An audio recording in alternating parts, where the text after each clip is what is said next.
안녕하세요. 오늘 저희가 함께 깊이 파헤쳐볼 자료는 바로 의료 전문가 플랫폼 닥시미티의 2026 회계연도 2분기 실적 발표 자료입니다.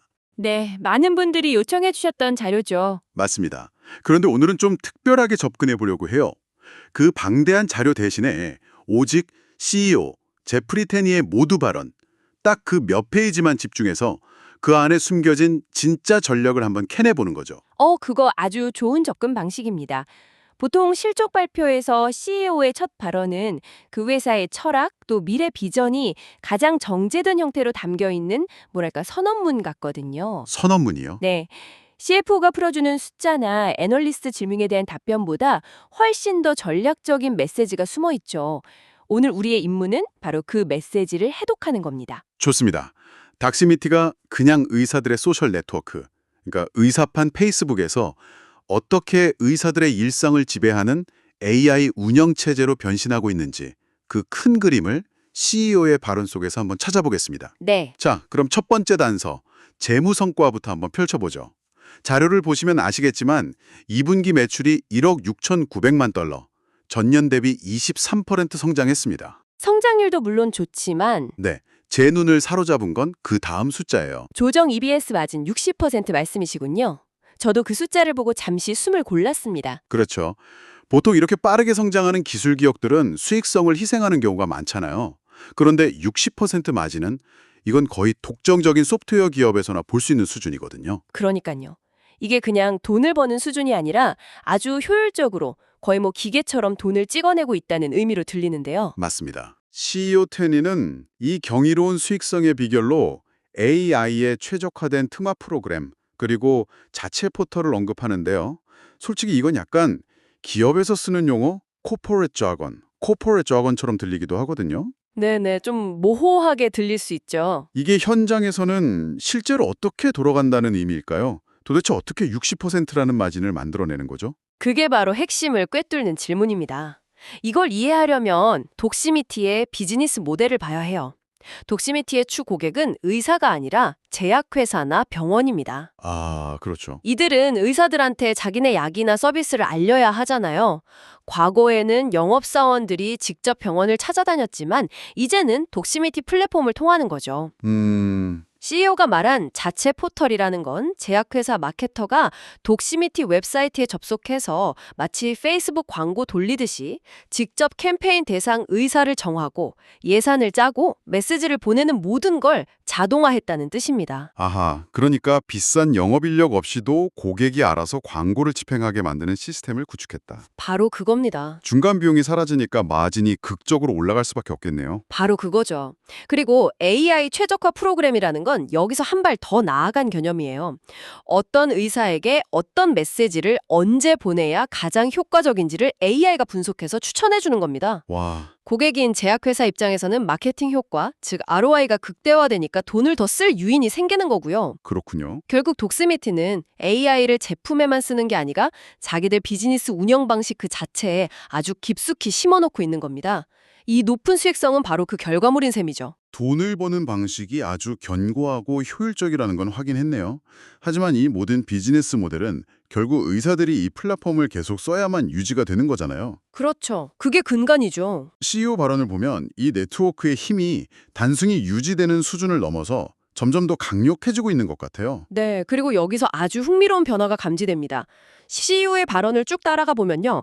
의사들이 덕시미티를 쓰는 방식이 근본적으로 바뀌고 있다는 걸 알 수 있어요. 어떻게 말이죠? 처음에는 동료 의사를 찾거나 최신 뉴스를 보는 소셜 기능이 중심이었다면 이제는 완전히 다른 국면으로 접어들고 있습니다. 구체적인 숫자를 좀 볼까요? 최신 의학 정보를 얻는 뉴스 피드의 활성 의사 수도 사상 최고치를 찍었고 기사 조회수도 두 자릿수 성장을 했다고 해요. 네, 정보 채널로서의 역할은 여전히 굳건하다는 뜻이죠. 하지만 더 놀라운 건 워크플로우 도구 사용량입니다.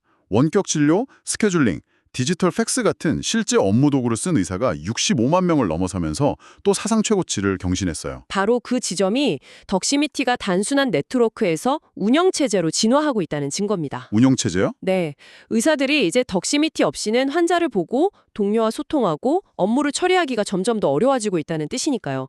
이건 선택의 문제가 아니라 생존의 문제가 되어가고 있는 거죠. 아, 마치 우리가 스마트폰 없이 하루 보내기 힘든 것처럼요. 정확합니다. 그 변화의 중심에 불을 붙인 게 바로 AI 도구인 것 같습니다. AI 도구의 분기 활성 사용자 수가 바로 직전 분기 대비 50% 이상 급증했다고 하는데요. 잠깐만요. 분기 대비 50%요? 네, 50%입니다. 이건 거의 바이러스처럼 퍼져나갔다고 봐야 하는 거 아닌가요? 이게 어떻게 가능한 수치죠? 폭발적이라는 표현이 딱 맞습니다. 이 숫자는 의료기에 거대한 억눌렸던 수요가 존재했다는 걸 보여주는 가장 강력한 증거예요. 억눌렸던 수요라. 수십 년간 의사들은 비효율적인 전자 건강 기록, EHR 시스템 때문에 행정 업무에 시달리면서 번아웃을 겪어왔거든요. 기술이 편의를 주는 게 아니라 오히려 족쇄가 됐던 거죠. 독시미티의 AI 도구들은 바로 그 족쇄를 풀어주는 첫 번째 열쇠였던 겁니다. 의사들이 얼마나 이런 해결책에 목말라 있었는지를 저 50%라는 숫자가 뭐랄까 비명처럼 외치고 있는 셈입니다. 듣고 보니 CEO가 독스미티를 의학계의 뉴스피드이자 AI 기반 임상 워크플로우 플랫폼이라고 정의한 이유가 명확해지네요.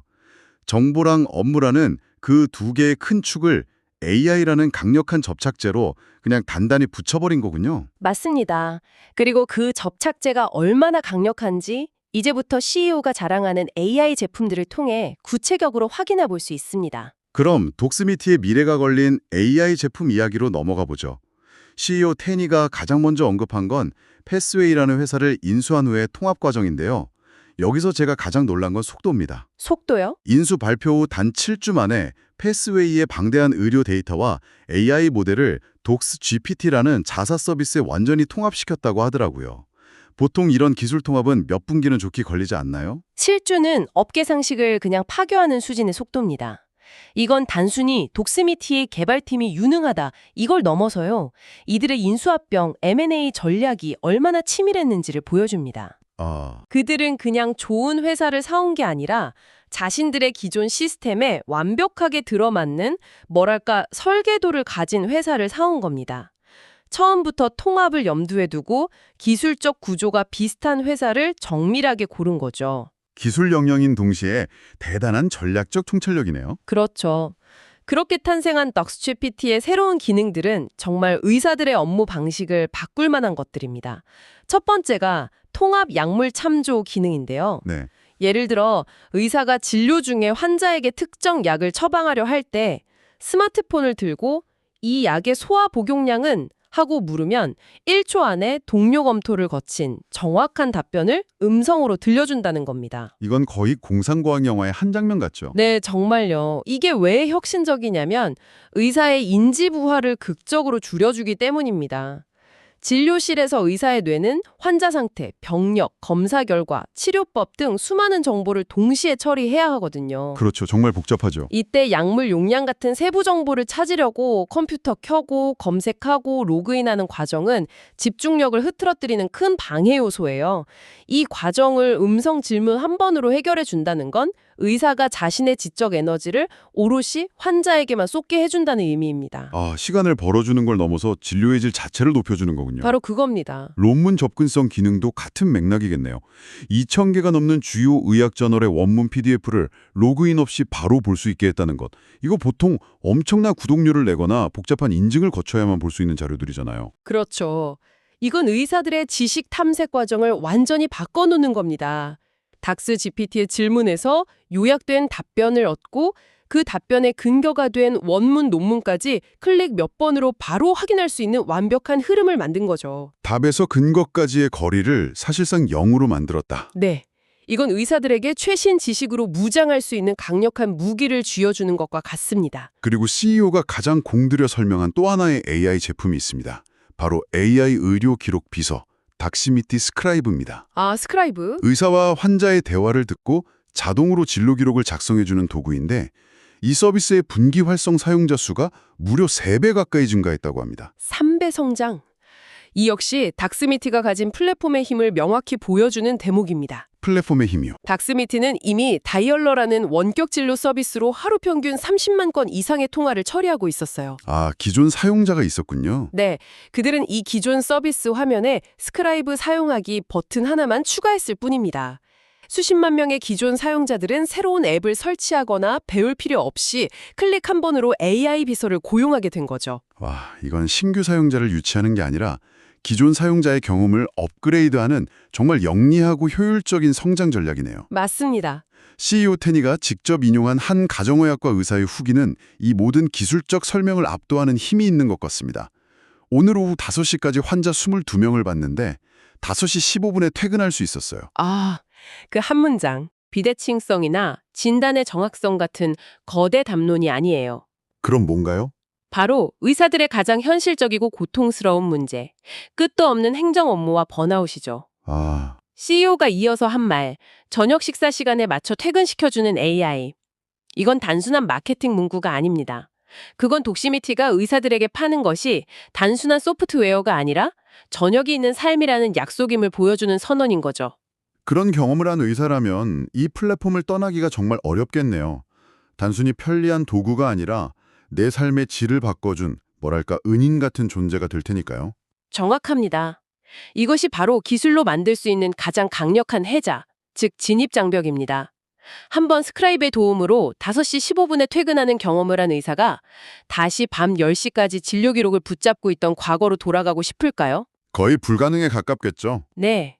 독시미티는 지금 수십만 명의 의사들에게 다시는 돌아갈 수 없는 새로운 기준을 제시하고 있는 겁니다. 오늘 제프리 테리 CEO의 모두 발언만을 집중적으로 분석해보니까 흩어져 있던 점들이 하나의 선명한 그림으로 연결되는 것 같습니다. 네. AI 기반의 효율적인 비즈니스 모델로 벌어들인 탄탄한 자금을 바탕으로 업무 필수 도구로 진화한 강력한 네트워크에 의사의 번아웃을 해결한다는 명확한 목표를 가진 실용적인 AI를 쏟아부어서 비즈니스 전체를 가속화하는 전략, 이렇게 요약할 수 있겠네요. 네, 완벽한 요약입니다. 그리고 청취자 여러분께서는 이 이야기를 단순히 한 기업의 성공 스토리로만 보지 않으셨으면 해요. 이것은 AI라는 기술이 어떻게 현실 세계에 매우 보수적이고 중요한 전문 분야에 성공적으로 파고드는지를 보여주는 교과서적인 사례거든요. 독시미티는 세상을 바꾸는 거창한 AI가 아니라 당신의 퇴근 시간을 앞당겨주는 구체적인 AI에 집중했고 그 결과가 지금의 폭발적인 성장으로 나타나고 있는 거죠. 오늘 분석을 마무리하면서 여러분이 한번 생각해 보실 만한 질문을 던져드리고 싶습니다. CEO 테니는 발언 내내 히파, 즉 미국의 엄격한 의료정보보호법을 준수하고 기존 업무 방식에 완벽하게 녹아드는 도구의 중요성을 반복해서 강조했습니다. 네, 신뢰를 굉장히 강조했죠. 앞으로 이 AI가 의사와 환자의 모든 대화를 기록하고 분석할 만큼 더욱 강력해질 텐데요. 여기서 여러분께 드리는 질문입니다. 기술의 빠른 혁신 속도와 의료 현장이 요구하는 극도의 신뢰성, 정확성, 그리고 개인정보 보호라는 가치 사이의 긴장감은 앞으로 어떻게 전개될까요? 그리고 의사가 자신의 가장 민감한 진료 기록과 임상적 판단을 AI에게 진정으로 믿고 맡기기 위해 넘어야 할 마지막 허들은 무엇이며 독시미티는 과연 그 신뢰의 다리를 성공적으로 건설하고 있는 걸까요?